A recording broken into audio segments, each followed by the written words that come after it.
ঢাকায় মোটরসাইকেলে যাত্রী সেবা দেন নওগাঁর এরশাদ আলী। আনুষঙ্গিক খরচ বাদে দৈনিক অন্তত ১৫০০ টাকা আয় ছিল তার।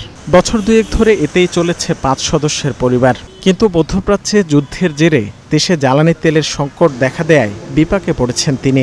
সময়মতো তেল না পেয়ে আয় খুইয়েছেন ৫ ভাগের ১ ভাগ। সংসার চালাতে অনেক কষ্ট হচ্ছে। যেটা ইনকাম ছিল হয়তো আমাদের ছেলের লেখাপড়া, টিউশনি ফিস এটা দেওয়ার সময় মতো পারতেছি না, ঘর ভাড়া দেওয়ার সময় মতো পারতেছি না।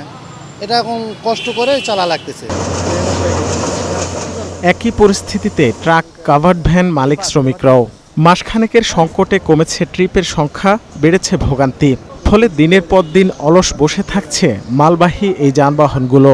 অনেক ক্ষেত্রে বাড়তি দামে খোলা বাজার থেকে তেল কিনে গাড়ি চালাতে হচ্ছে বলেও অভিযোগ তাদের। যে তেলটা আমি পাম্প থেকে পেতাম, এই পাম্পের লোকেরাই সিন্ডিকেট করে রাস্তার পাশে তেল দিয়ে দিছে।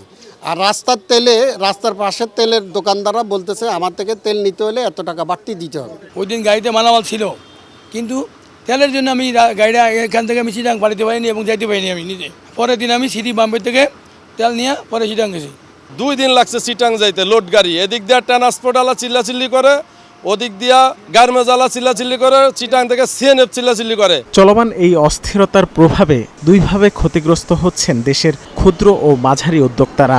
যেমন এসএমই প্রতিষ্ঠান ক্রাফটি মেশনের কথাই ধরা যাক। একদিকে জ্বালানি সংকটে পণ্য উৎপাদন ও পরিবহনে বেড়েছে খরচ, অন্যদিকে কমছে বৈশ্বিক ক্রেতার চাহিদা। প্রফিট মার্জিন, ওই মার্জিনটা লো করতে করতে আমার এখন সাস্টেইন করার অনেক ডিফিকাল্ট হয়ে গেছে। যদি এই পরিস্থিতি থাকে দেশের, তাহলে আমার মনে হয় 3 মাস বড়জোর আমার পক্ষে সম্ভব সাস্টেইন করা, কারণ অপারেশন কস্ট অনেক হাই।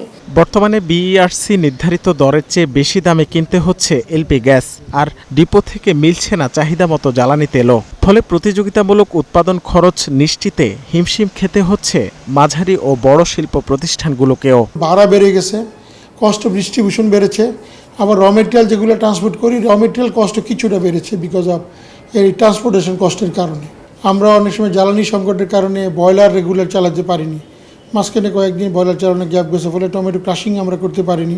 ইরান যুদ্ধের প্রথম মাসে বিশ্ববাজারে জ্বালানি তেলের দাম বাড়লেও স্বাভাবিক রয়েছে দেশের বাজারে। রাকিব হোসেন, ৭১, ঢাকা।